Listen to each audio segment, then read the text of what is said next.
in our COVID-19 pandemic in the state. Yeah, I sure will. Thank you all for being here. Regional 1 Medical Center right here in Memphis, where Dr. Cookwood and his staff are rolling out vaccines. They're vaccinating the healthcare professionals here so that we can make sure that we have the capacity necessary for Tennesseans who are being treated with COVID-19 right here at Regional 1 and all across the state. It is a very hopeful day. This vaccine brings hope into what has been otherwise very dark season of pandemic. It actually is a very somber time in Tennessee because while we have vaccines being administered today, we also are in the midst of the worst surge in the COVID-19 cases in our state. It's a great challenge for us, and we need Tennesseans to take hope in this, but to be vigilant and diligent, to be reminded that a vaccine cannot cure indifference to habits like wearing a mask. We need Tennesseans to engage. We need Tennesseans to make wise choices about the holidays coming up. Many of the choices that we made at Thanksgiving are creating very serious consequences in our healthcare system today. So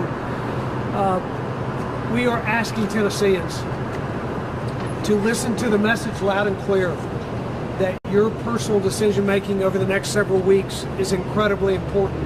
These professionals have been, over the last 10 months, watching people gasp for air and stay on ventilators and telling their families that they've lost their lives, and we don't need that to continue in this state. One of the real hopes for this day is that this vaccine will be the beginning of the end for the coronavirus, but we have a long way to go until that end. Meanwhile, the work is being done today. Courageous healthcare workers up there getting they've been courageous because of their treatment, but now they are stepping up to get vaccines, and we're grateful for that. We hope that it'll be a model for the state. So I'd like Dr. Cookwood to say a few words. Very proud of his leadership and the leadership here at Regional 1 and what's happening in Memphis and all across Tennessee.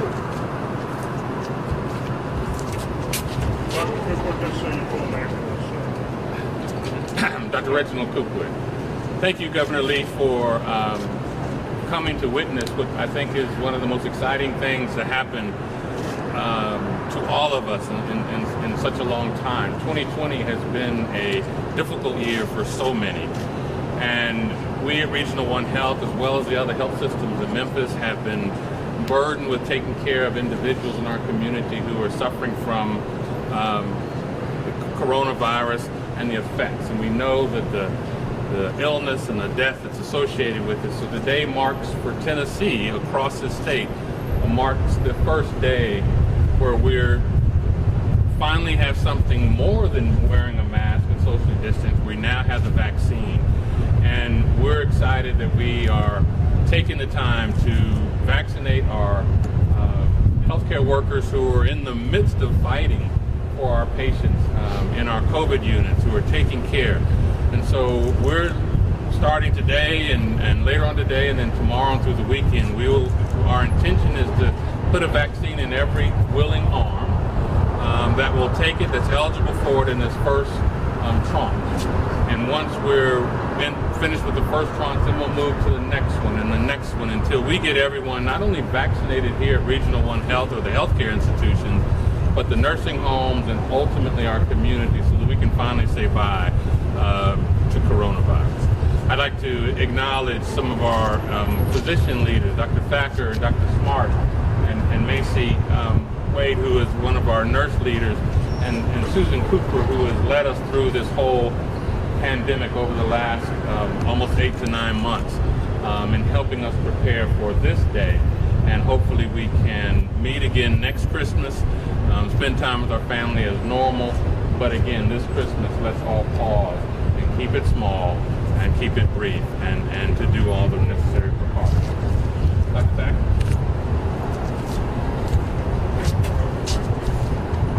I'm Dr. Amber Thacker. I'm the director for our COVID unit here at Region 1.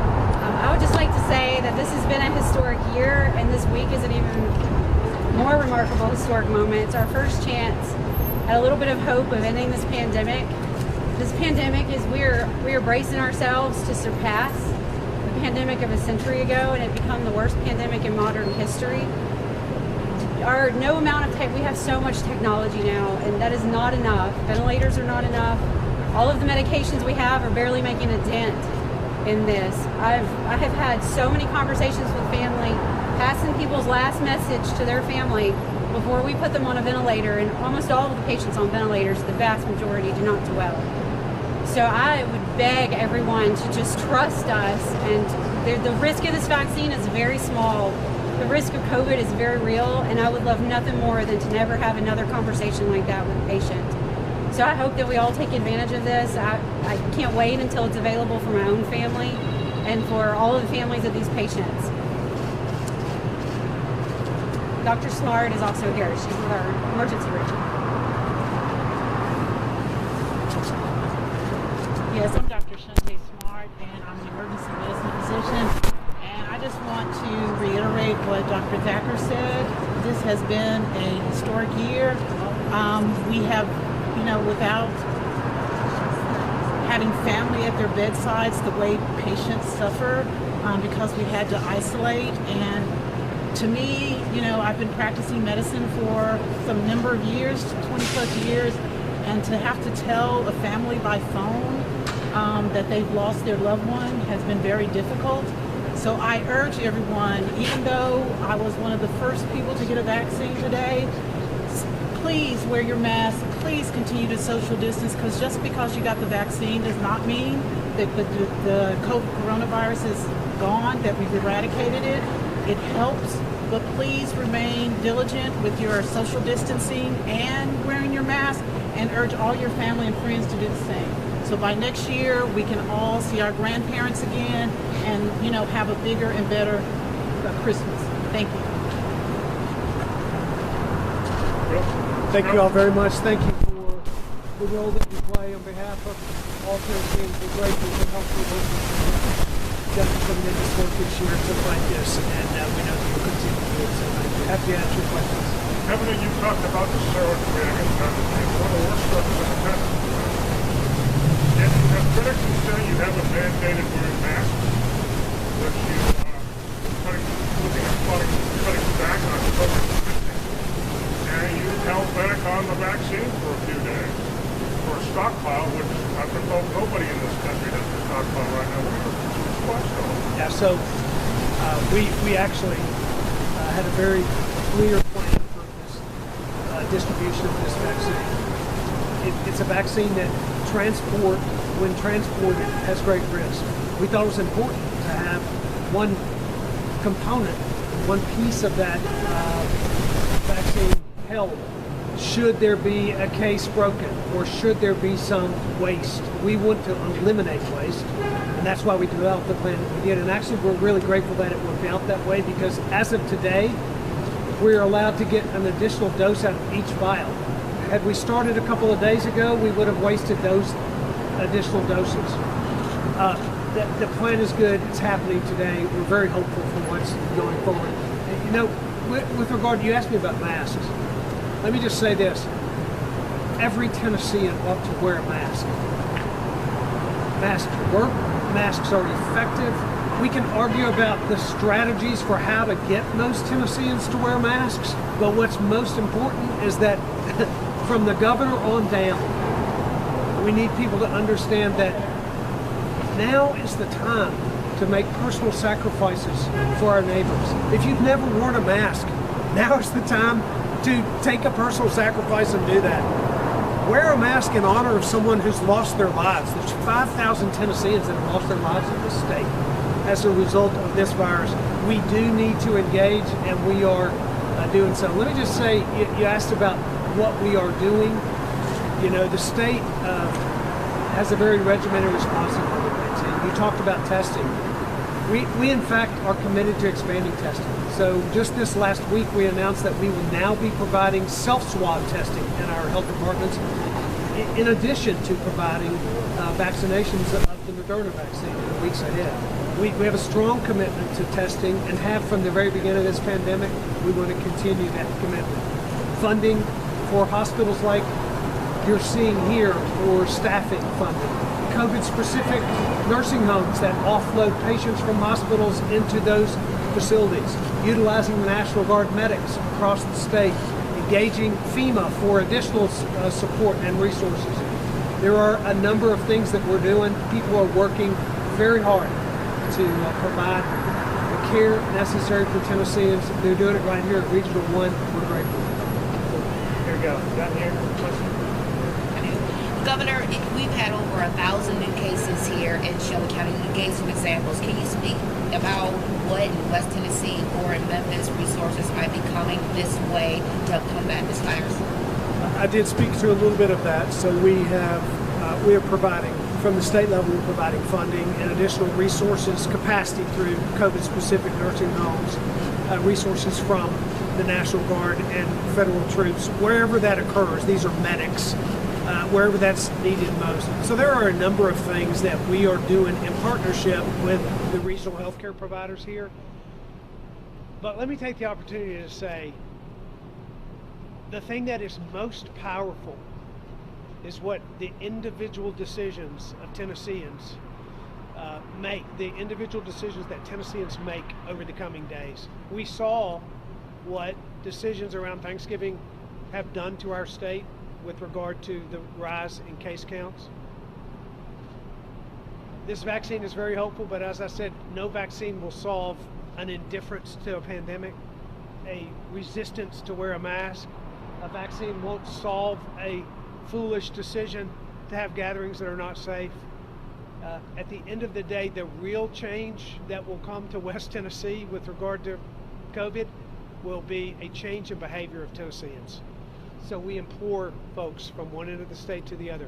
While these folks have seen death and despair, and while they're working every day to provide care for Tennesseans, the rest of us, now it's the rest of our turn out there to support them by adopting the habits that we all know. We may all be tired of hearing about them, but we all know that they're important. We need to engage in that.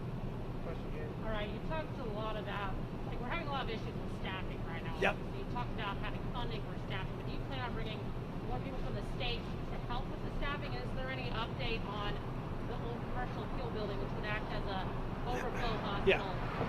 So one of the things we've done is we issued an executive order just a couple of weeks ago that expands scope of practice, as it were, which really expands the number of people that are available in the healthcare system to treat and to vaccinate. That in itself will expand capacity. The most important thing that we can do to expand capacity is vaccinate healthcare workers. As soon as we get them vaccinated, then we won't lose them. They won't be lost out of the workforce because of infection or because of quarantine. So those are a couple of very important steps that we're taking. The healthcare providers themselves are being very innovative and creative in determining how it is that they can focus their staff on the needs of COVID. We will get through this. It's going to be a tremendous challenge, but certainly what's happening today is going to be very helpful. Governor, with the recent surge in cases, have you considered any additional statewide restrictions? And if not, are there any metrics you're looking for that would make that? You know, as I said before, there are a number of positive steps that we're taking that we think are appropriate to provide additional resources across the state. We're not looking at business closures or restrictions. Actually, you know, as we evaluate what's happened in this state through Thanksgiving, for example, and the understanding nationally that the surges occurring across America are because of the decisions that people have made to gather inappropriately. No business restriction, no mandate stops that kind of behavior. That's why we implore the citizens of Tennessee to take personal responsibility for the things that are actually causing COVID spread in a significant way. That's what we need to focus on. How long do you expect it to take to vaccinate all of the healthcare workers in the state? And can you give us an idea of when we might enter phase 2 in this review, right?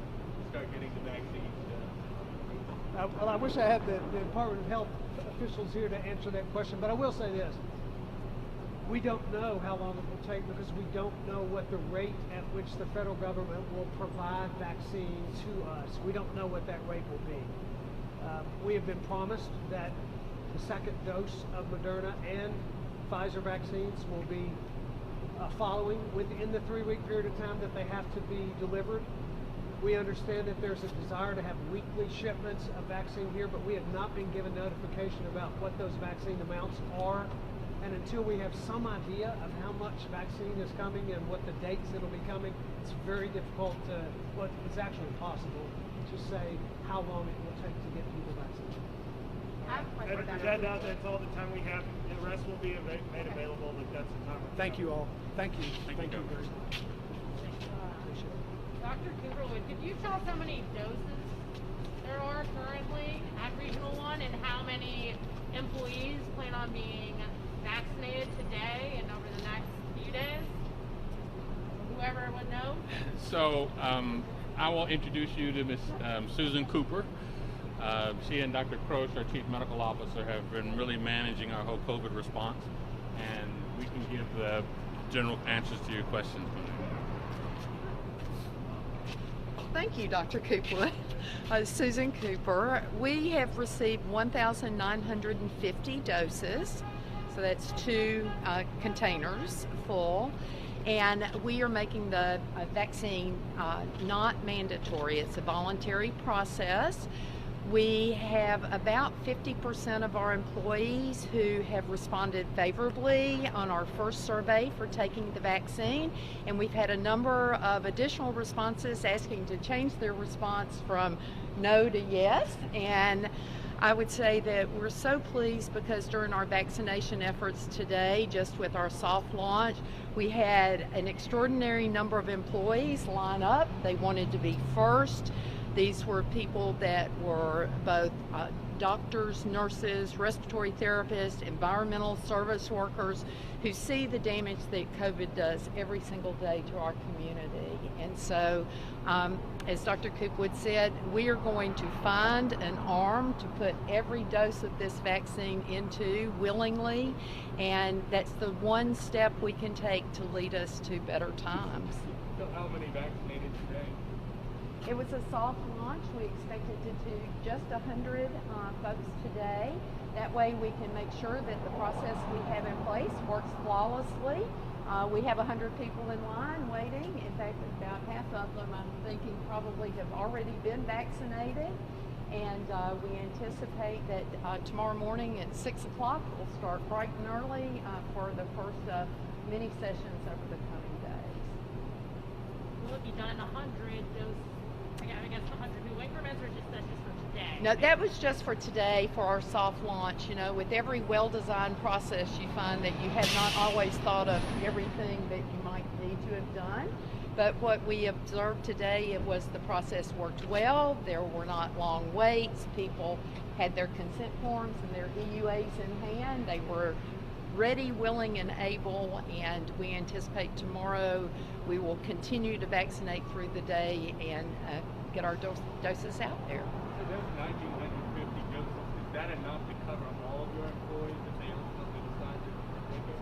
So that is enough to cover the folks that have been identified in our 1A1 group. As you know, the state and federal government have put people into categories, and we're really focusing on those frontline healthcare workers, broadly defined, who have direct patient contact and potential for exposure to COVID. I guess it's more of the people or the doctors, nurses in the COVID unit first, and then would it be moving? Well, you have to remember, COVID is a very vicious virus. There are a number of people who can have COVID and be asymptomatic and not know it. And so, yes, we definitely want to get our COVID unit providers and staff vaccinated, but we also want to make sure that people who work in our lab and draw blood, and those who clean the units, and those who deliver food have equal access. You know, we are a team here, and we are making this available broadly to our staff to ensure that everybody gets an equal opportunity to take the vaccine. I know you said about 50% initially said they'd taken, 50 wouldn't. How many, like, how's that changed now? Did the employees who didn't want to take it give a reason why? Was that included in the survey? So what we did was we did a mandatory education session so that everybody had consistent information, and then they could make their decisions based on that. And then we just randomly asked them, are you yes, no, or undecided? It was not for the purposes of saying, put me on the list. It was to really understand what our planning ought to look like, because the vaccine itself is so fragile that you can't just take it out of a refrigerator and put it back in a refrigerator. And that helped us design the process, and then we have sent out additional surveys, and this afternoon we'll be taking another look at those numbers. Have any of the doses been damaged? I know that Governor Bill Leeson is concerned about them, but any of them delivered today, were they all intact? Everything was good? Every dose that came to Regional One Health was intact. There's a process that you have to do to inspect and then get them into the -70 freezer within very few minutes. Our pharmacy team was here bright and early this morning, and we are so pleased that everything came as expected. What was your title again? I'm sorry. 50 doses. Is that doses or is that enough for So not people? under the first EUA, each vial that you get has 5 doses in it. So we got enough vials to give 1,950 doses. That's the first dose. We expect that we will receive our second vaccine in time to do the second dose in 21 days. So it's not that we're only going to do half that many people. We would like to put 1,950 doses in arms. What was your title again, ma'am? Chief Integration Officer and Senior Vice President. I mean, you just heard the governor. He was saying it's impossible to know when they're going to be able to do phase 2. They're still waiting on the federal government or something. So with that being said, do you have any concerns about being able to get enough second doses to cover all those people together? I think there's been a great coordinated response between local, state, and federal government, and we are hopeful that the vaccines will come. We have no reason to believe that they will not, and we will be sitting here anxiously waiting for a new vaccine to arrive. Could I talk to Dr. Thacker a little bit about the more emotional and the heartbreaking side of the virus? Like you said, I know you guys have had to personally tell some families and deliver those last messages to those loved ones. Talk about how emotionally straining that is on you and just how that has been emotionally. Well, I think we like to think we can save everybody, and certainly that's not always the case. I think in this case, there's so many people that it's beyond just the, can I save this individual? There's this fear that we're going to run out of, ventilators. We're running out of things that are worldwide running out. It's not like it's special to our hospital or even our city. There's shortages of things that we need to take care of these patients that we would normally have easy access to. And I think for me, that's honestly the scariest part, is being at a moment where I can no longer even promise the